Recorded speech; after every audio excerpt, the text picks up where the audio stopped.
आज मोदी जी का 74वां जन्मदिन है। जन्मदिवस की बहुत बहुत बधाई हो आपको। ईश्वर आपको सकुशल रखे, स्वस्थ रखे, दीर्घायु बनाए और सद्बुद्धि दे।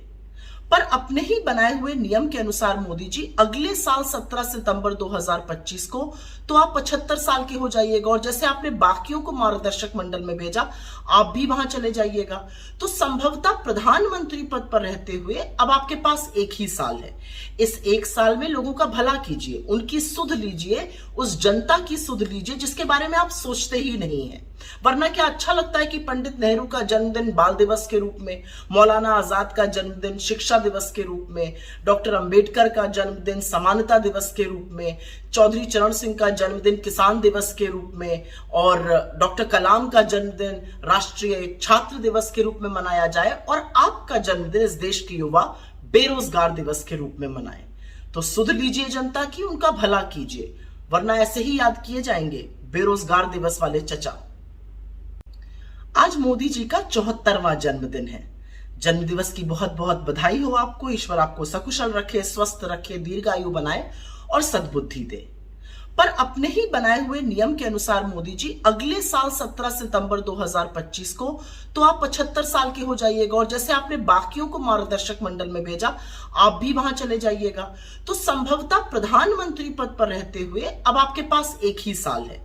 इस एक साल में लोगों का भला कीजिए, उनकी सुध लीजिए, उस जनता की सुध लीजिए जिसके बारे में आप सोचते ही नहीं है। वरना क्या अच्छा लगता है कि पंडित नेहरू का जन्मदिन बाल दिवस के रूप में, मौलाना आजाद का जन्मदिन शिक्षा दिवस के रूप में, डॉक्टर अंबेडकर का जन्मदिन समानता दिवस के रूप में, चौधरी चरण सिंह का जन्मदिन किसान दिवस के रूप में, और डॉक्टर कलाम का जन्मदिन राष्ट्रीय छात्र दिवस के रूप में मनाया जाए, और आपका जन्मदिन इस देश की युवा बेरोजगार दिवस के रूप में मनाए। तो सुध लीजिए जनता की, उनका भला कीजिए, वरना ऐसे ही याद किए जाएंगे बेरोजगार दिवस वाले चचा।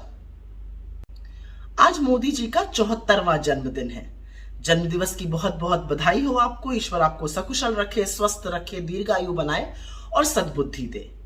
पर अपने ही बनाए हुए नियम के अनुसार मोदी जी अगले साल 17 सितंबर 2025 को तो आप 75 साल के हो जाइएगा, और जैसे आपने बाकियों को मार्गदर्शक मंडल में भेजा, आप भी वहां चले जाइएगा। तो संभवतः प्रधानमंत्री पद पर रहते हुए अब आपके पास एक ही साल है। इस एक साल में लोगों का भला कीजिए, उनकी सुध लीजिए, उस जनता की सुध लीजिए जिसके बारे में आप सोचते ही नहीं है। वरना क्या अच्छा लगता है कि पंडित नेहरू का जन्मदिन बाल दिवस के रूप में, मौलाना आजाद का जन्मदिन शिक्षा दिवस के रूप में, डॉक्टर अंबेडकर का जन्मदिन समानता दिवस के रूप में, चौधरी चरण सिंह का जन्मदिन किसान दिवस के रूप में, और डॉक्टर कलाम का जन्मदिन राष्ट्रीय छात्र दिवस के रूप में मनाया जाए, और आपका जन्मदिन इस देश की युवा बेरोजगार दिवस के रूप में मनाए। तो सुध लीजिए जनता की, उनका भला कीजिए, वरना ऐसे ही याद किए जाएंगे बेरोजगार दिवस वाले चचा। न्यूज नेशन अब व्हाट्सएप पर खबरों के ताजा अपडेट के लिए न्यूज नेशन के इस क्यूआर कोड को स्कैन करें।